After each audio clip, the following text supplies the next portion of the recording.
So guys, once again, if you can, please subscribe to the channel and please hit the like button on this video. So guys, check this next story out. A senior Nigerian politician has been sentenced to 9 years and 8 months in prison in the UK for being the driving force in the plot to harvest a kidney for his sick daughter from a young man he had trafficked to London. Ike Ekweremadu, who's 60, a former deputy president of the Nigerian Senate, and his wife Beatrice, who's 56, and Dr Obinna Obeta, who's 51, were found guilty by an Old Bailey jury back in March in the first organ trafficking conviction under the Modern Slavery Act. They were found to have conspired to bring a 21-year-old Lagos street dealer to a private unit in London's Royal Free Hospital as a potential kidney donor for the daughter. In his sentencing remarks on Friday, Mr. Justice Jeremy Johnson said all three conspirators played a part in the despicable trade. He said the harvesting of human organs is a form of slavery. It treats human beings and their bodies as commodities to be bought and sold. Mr. Justice Johnson pointed out that Ike had been part of the Nigerian Senate when it outlawed organ trafficking. Addressing him, the judge said, "You played a leading role in the offending. You did so in order to secure the material advantage, namely a human kidney for your daughter. I am sure that you were the driving force throughout." And he added, "Your conviction represents a very substantial fall from grace." In referencing to the bribing of a medical secretary at the Royal Free, the judge said, "You were involved in the corruption of a member of hospital staff." The judge said Ekweremadu must serve 2/3 of his sentence in prison and the remainder released on license. So Mr. Ekweremadu, who owns around £6 million worth of properties in the UK, the United States and Dubai, was jailed for a total of 9 years and 8 months, as I said, while his wife was sentenced to 4 years and 6 months imprisonment, and the other guy, Obeta, was sentenced to 10 years imprisonment. In a victim impact statement which was read out in court, it was revealed the humble beginnings of this potential kidney donor, whose background is from a Lagos village where he is the oldest of 7 siblings living in a home without electricity or running water. He said he was forced to become a street trader full-time, moving to the city to provide for his family when his father fell ill with a heart problem. He sold mobile phone accessories from a wheelbarrow, making at most £7 a day and as little as 50p a day. He said he was approached with an opportunity to work in the UK, something he had always dreamed of but never thought would ever happen. However, he was later shocked to discover the reason for the trip was to harvest his organs to give to the daughter. He said, "Dr Obinna Obeta did not tell me he brought me here for this reason. He did not tell me anything about this. I would not have agreed to any of this. My body is not for sale."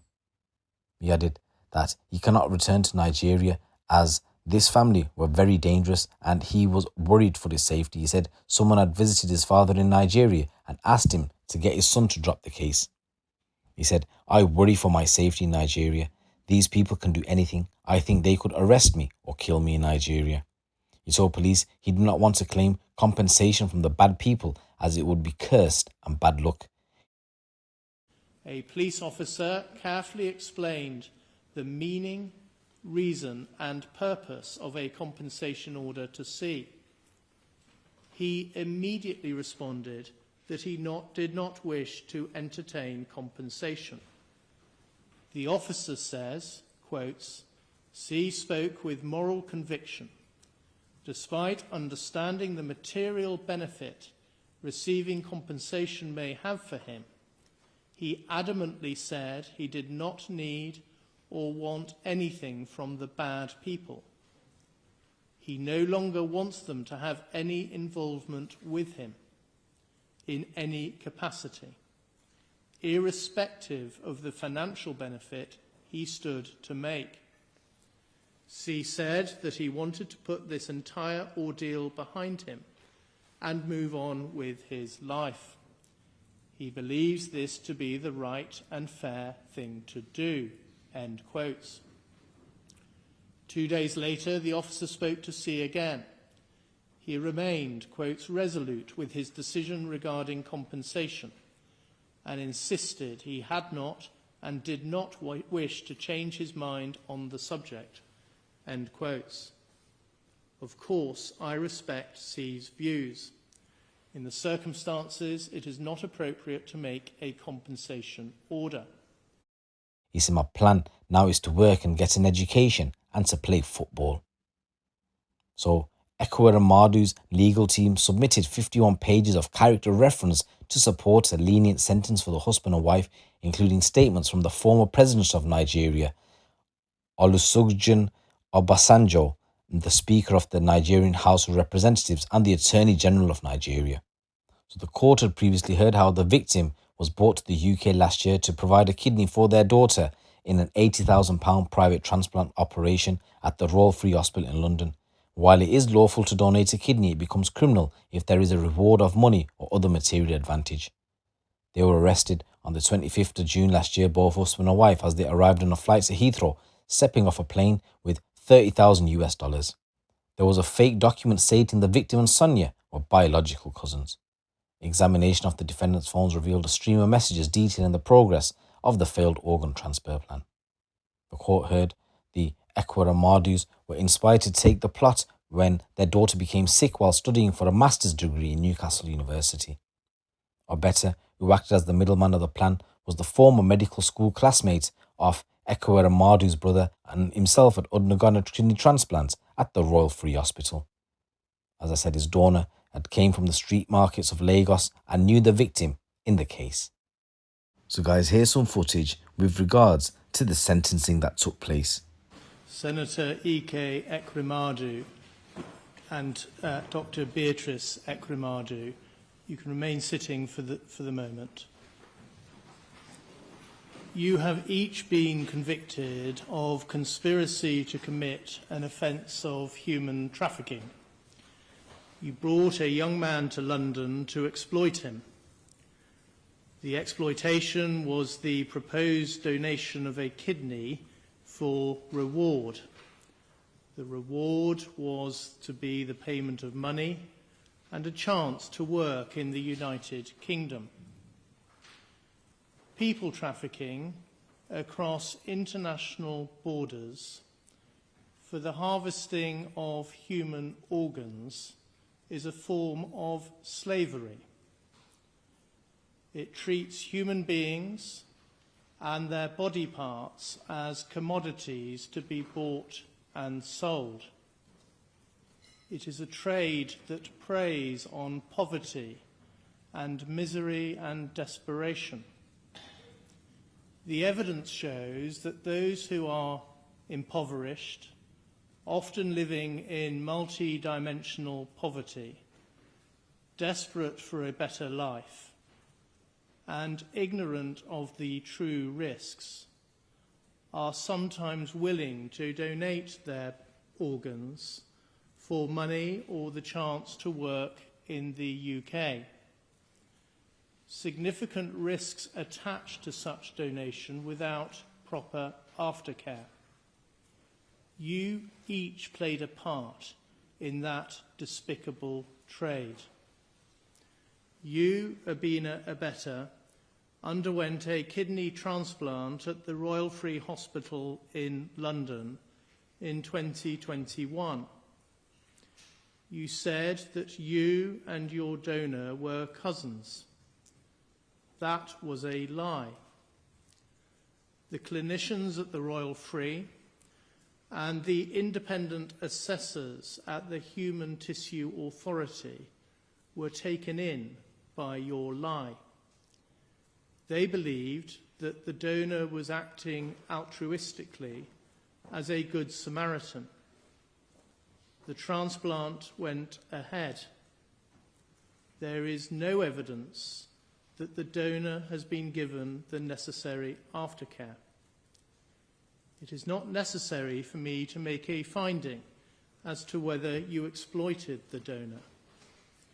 But what is clear is that you learned from your experience that it was possible to manipulate and corrupt the regulatory system by using a fabricated affidavit, by lying about your relationship with the donor, and by coaching the donor to lie. You, Senator Ike Ekweremadu, and you, Dr Beatrice Ekweremadu, have a daughter, Sonia. She is very ill. She is suffering from FSGS, nephrotic syndrome. She needs a kidney transplant. Everybody has enormous sympathy for her and for the impact on each of you seeing your daughter's suffering. Sonia's uncle, Dr Ekweremadu, knew Obinna Obeta from medical school. He got in touch. Obinna Obeta offered to help find a donor. A possible donor was identified. By law, his name may not be published. I will call him C. C grew up in a village where he had no electricity or running water. He left school at the age of 15, and he went to Lagos, where he sold phone accessories from a wheelbarrow in a market. He was earning about 3,500 naira a day, the equivalent of just £7. Tests in Nigeria showed that his blood group was the same as Sonia. He agreed to come to the UK.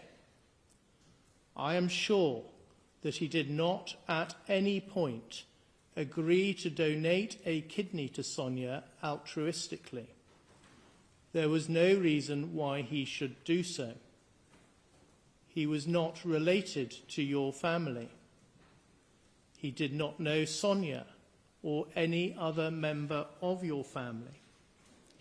Nothing was put in place to secure his future healthcare needs if he donated a kidney. The wealth and power inequality and disparity between you and C could not be more marked. You, Ike Ekweremadu, are a senator in Nigeria's National Assembly. You have held high political office. You had many staff, including domestic staff, maids, chefs, and drivers. You own multiple properties around the globe. There is evidence of as many as 40. More than £400,000 went into your bank account over a 6-month period. By contrast, C was unable to afford a £25 fare to travel from Lagos to Abuja. You each conspired together to bring C to the UK in order to exploit him. You all knew that was unlawful. You, Ike Ekweremadu, had been part of the legislature that had introduced the law that made that conduct a criminal offence in Nigeria. You, Obinna Obeta, secured the visa. You did so by telling a lie that C and Sonia were cousins, the same lie that you had told in respect of you and your donor. You also secured a fabricated affidavit testifying to their relationship as cousins, just as you had done for your transplant. You asked the Ekweremadu family to pay C a fee of 3.5 million naira. The jury rejected your account that the fee was for his loss of earnings. The fee was paid by you, Ike Ekweremadu. The jury rejected your account that you knew the fee was a scam and that no reward would ever be paid to C. The evidence suggests that a corrupt relationship was established with a member of Royal Free staff, an interpreter who agreed to help with, quotes, coaching the boy, end quotes, and to provide the, quotes, relevant interpretation, end quotes. You, Ike Ekweremadu, were instrumental in establishing and controlling that corrupt relationship. The clinicians at the Royal Free Hospital once again believed the untruthful account that the donor and recipient were cousins. There was, however, a concern about the risk to C, given his age and his ethnicity. After the doctors interviewed him, they were concerned that he was not sufficiently mature and motivated to be an organ donor. This time, the transplant was not approved. There was no report to the safeguarding team and no report to the police, despite the indicators that the donor was a victim of trafficking. After the decision had been made that the transplant would not go ahead, there was a sinister development. A consultant nephrologist and another man examined C at the place where he was being kept. It is not necessary to make a finding as to the true purpose of that examination, but it is easy to understand why C believed that he was going to be taken back to Nigeria for the transplant to be conducted there. On the 3rd of May, when C was due to return to Nigeria, he ran away. He spent 2 nights sleeping rough. On the 5th of May, exactly a year ago, he attended Staines police station. There he saw Sonia Nicholas, a police inquiry officer, and Detective Constable Hannah Paisley. As a result of them carefully listening to C, it was recognised that he might be a victim of trafficking. Arrangements were made to secure his protection and his well-being. Subsequently, each of you was arrested, charged, prosecuted, and convicted.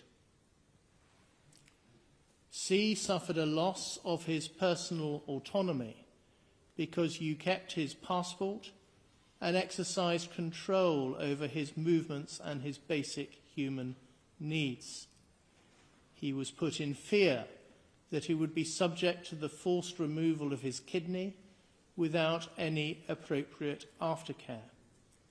Now he is scared to return home to Nigeria. As he puts it, he is having to start his life again. I considered that a substantial compensation order might well be appropriate for the loss and damage he has been caused by your conduct. I asked the Crown to inquire as to C's attitude towards such an order. That is because, in some cases, victims of crime do not want compensation from the offender, and an award of compensation might even risk causing further distress. A police officer carefully explained the meaning, reason, and purpose of a compensation order to C. He immediately responded that he did not wish to entertain compensation. The officer says, quotes, C spoke with moral conviction. Despite understanding the material benefit receiving compensation may have for him, he adamantly said he did not need or want anything from the bad people. He no longer wants them to have any involvement with him in any capacity, irrespective of the financial benefit he stood to make. C said that he wanted to put this entire ordeal behind him and move on with his life. He believes this to be the right and fair thing to do, end quotes. 2 days later, the officer spoke to C again. He remained, quotes, resolute with his decision regarding compensation and insisted he had not and did not wish to change his mind on the subject, end quotes. Of course, I respect C's views. In the circumstances, it is not appropriate to make a compensation order. The removal of a kidney amounts to serious physical harm, which has a substantial and long-term effect. Even if C had known that he was going to donate a kidney, I am sure that the risks had not been properly explained to him before he was brought to the UK. He was deceived and pressurized into donating a kidney. I reject the defense assertions that he consented in any meaningful sense.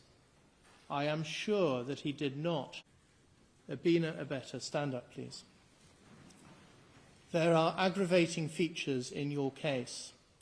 You deliberately targeted a victim who was particularly vulnerable due to his young age, his isolation from his immediate family, and his poverty. After the conspiracy to exploit C was thwarted, you continued to try and find another person to be exploited in the same way. As against that, you have no previous convictions, and you are a person of good character. I accept that you have done much good work as a medical doctor. You also have your own serious medical condition, as someone who has himself undergone a kidney transplant. I've taken account of the medical evidence. That does not suggest that your condition cannot be adequately managed in custody. I consider that the mitigating and aggravating factors are in balance. I sentence you to 10 years imprisonment, subject to allowing for the time for which you have been remanded in custody. You will spend 2/3 of that time in custody and will then be on licence until the end of your sentence. You can sit down, please. Senator Ike Ekweremadu, stand up, please. There are substantial aggravating features in your case. You knew that the donor was vulnerable because of his young age and his poverty. You had a profound understanding of the impact of poverty because of the work you have done for the ECOA Foundation. You gave direct instructions to ensure that tight control was exercised over C. Once the transplant did not go ahead, you immediately sought to find another person to be exploited in the same way, rapidly managing to identify several potential candidates. As against that, you have your own ongoing health problems. You have no previous convictions and were a person of good character. I accept Mr. Hicks KC's description of you as having exceptionally positive good character, and that your conviction represents a very substantial fall from grace. You set up the ECOA Foundation and have funded that organisation, which undertakes a very great deal of valuable charitable work to help those living in poverty in Nigeria. At trial, there was a great deal of character witness testimony, including from Archbishop Emmanuel Chukwuma, the Archbishop for the Diocese of Enugu.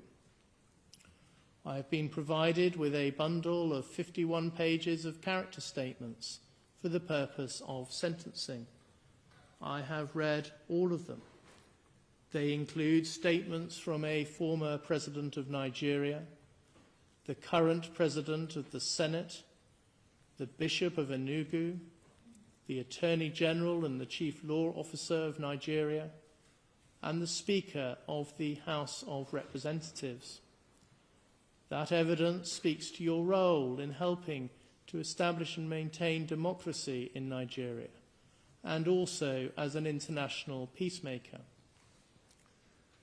The evidence also includes moving pleas advanced by some of those who have benefited from your generosity and good works, and also a moving statement from your daughter, Sonia.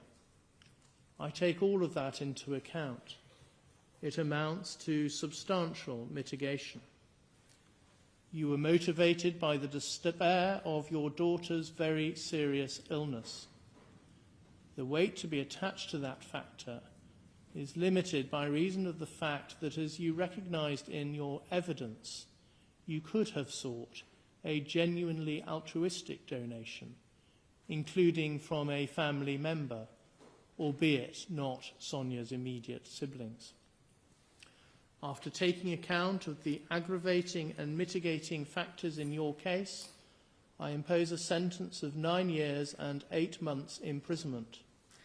Subject to allowing for the time which you have spent remanded in custody, you will serve 2/3 of the sentence in custody and will be on licence thereafter for the rest of the sentence. You can sit down. Dr. Beatrice Ekweremadu, would you stand up, please?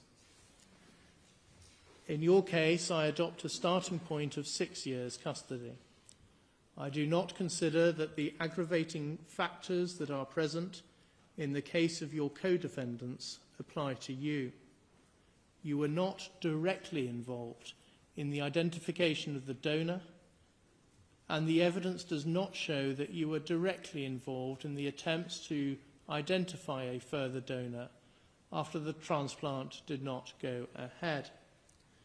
I take account of all the mitigating features that Mr. Mahindra KC has identified and the content of the thorough and helpful pre-sentence report prepared by Jessica Stephen of the Probation Service.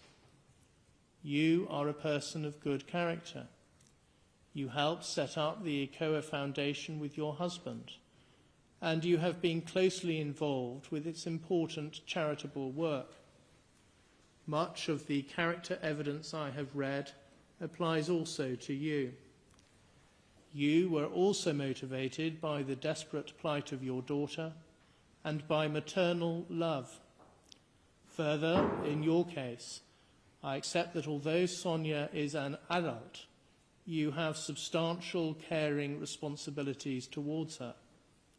Your incarceration will have a significant impact on her, in that she will no longer be able to rely on your presence as a source of care and support.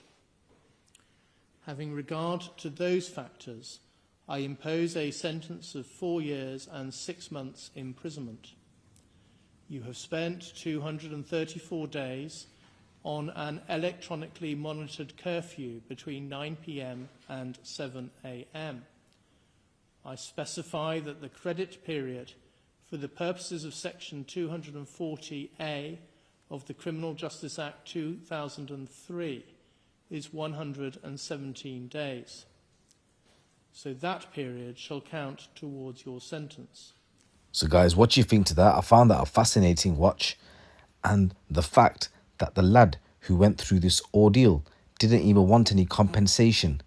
It just speaks volumes about how much it affected him and how much he wanted to get away from this situation. So big respect to that lad. And as I say, guys, stay safe out there. It's your boy GC. Keep it locked, keep it real.